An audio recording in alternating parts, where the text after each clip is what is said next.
Chris Prophy, musically obsessed. Chris Prophy, musically obsessed with vinyl CDs and cassettes. Chris Prophy, musically obsessed. Oh yeah! Greetings from Poughkeepsie. Tonight's video, I want to talk about Rick Rubin and the albums, some of my favorite albums produced by Rick Rubin. I know everybody kind of has their feeling about Rick Rubin. Maybe you like some of his production on albums, others not so much. I kind of feel the same way, but most of the things that I own that were produced by Rick Rubin, I really, really enjoy. And here's the thing I like about Rick Rubin, for the most part. I think he likes to channel the true artist. And what I mean by that is sometimes artists sort of drift away from their style and drift away from what they really do well. Rick Rubin has a good way of bringing those artists back and saying, hey, this is who you are, this is what you do well, and I'm going to try to bring that out in your recordings. So I'm going to show you guys some CDs and some vinyl today of what I feel are some of my favorite albums produced by Rick Rubin. First of all, Donovan's Sutras. This came out in 1996. This was a return to form for Donovan. It's basically acoustic guitar and Donovan, everything that he does best. Beautiful folk songs, sort of ethereal, just everything you want in a Donovan album. And Rick Rubin had a way of just bringing Donovan down to his essence. Next, from 1986, Run DMC's Raising Hell. I remember I was in 5th or 6th grade and we would listen to this album all the time. Peter Piper, It's Tricky, My Adidas, this had Walk This Way on it. So that's another thing. Rick Rubin, at least back in the day, was sort of a trendsetter. It's like, you know what? Let's put Aerosmith and Run DMC together and see what happens. Well, we all know what happened. Black Sabbath's Return to Form, 2013. I really like this record. It's almost like they took their first album and reinvented it.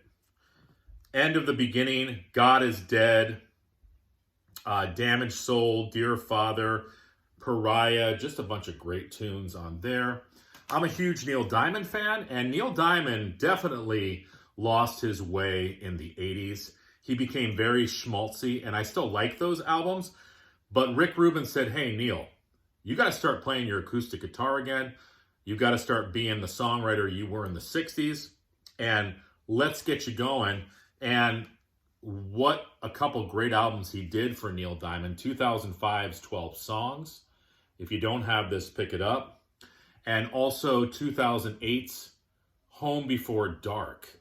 Two great singer-songwriter albums from Neil Diamond with not a lot of production. That's sometimes, you know, a thing with Rick Rubin. It's like, let's bring these songs down to just the basic arrangements, but it works.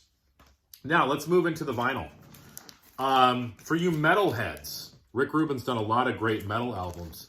1988's Danzig's debut. He also did a lot of other Danzig records. This is one of my favorite Danzig albums.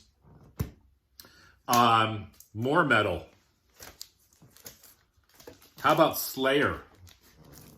I love 1988 South of Heaven. This is my favorite Slayer record.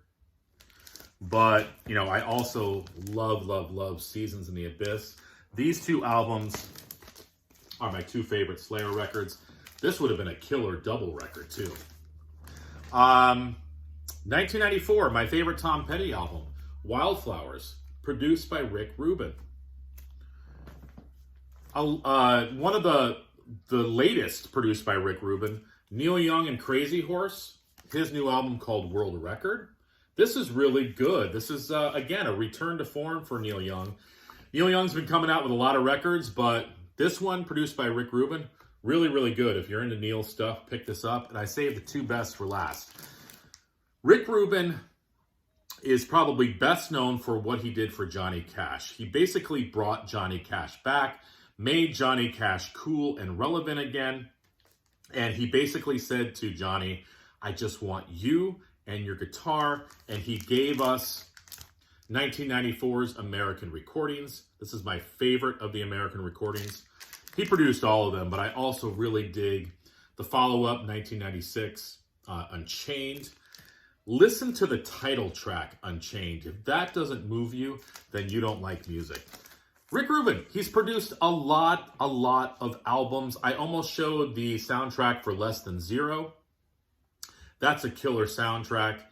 I just didn't feel like digging the CD out. But let me know what you think of Rick Rubin.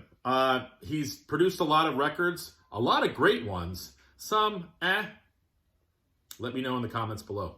All right, everyone. Bye.